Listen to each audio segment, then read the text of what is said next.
এই মুহূর্তে আমি রয়েছি নরসিংদী রায়পুরা স্বাস্থ্য কমপ্লেক্সের সামনে। আপনাদের একটু জানিয়ে রাখি, আজ কিন্তু সকালে একটি মাদ্রাসার 6 জন ছাত্রী তারা টিফিনের সময় গোসল করার জন্য কাকর নদীতে নামে।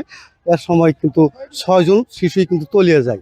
এই 6 জনের মধ্যে 4 জন কিন্তু নিহত হয়েছেন এবং 2 জন কিন্তু ঢাকা মেডিকেল কলেজ হাসপাতালে চিকিৎসাধীন রয়েছে বলে আমরা জানতে পেরেছি।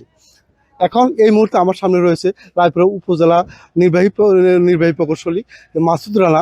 তিনি কিন্তু নিহত 4 জন শিশুর পরিবারের কাছে প্রতিজনের কাছে 20,000 টাকা করে অনুদানের চেক হস্তান্তর করা হয়েছে এবং প্রতিটা শিশুর পরিবারের সাথে তারা সার্বক্ষণিক যোগাযোগ রাখবেন বলে জানিয়েছেন এবং পরবর্তী আর্থিক সহযোগিতা করবেন বলে আমরা জানতে পেরেছি।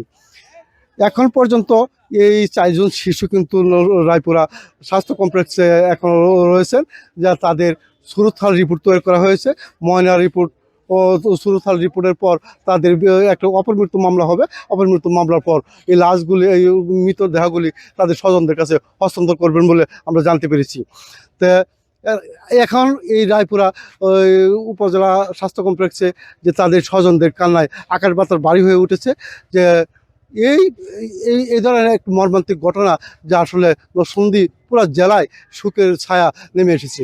এই ছিল আমার কাছে নরসিংদী স্বাস্থ্য কমপ্লেক্স, রায়পুরা উপজেলা স্বাস্থ্য কমপ্লেক্সের সামনে থেকে মোহাম্মদ শফিকুল ইসলাম মূর্তি, গ্লোবাল টেলিভিশন, নরসিংদী।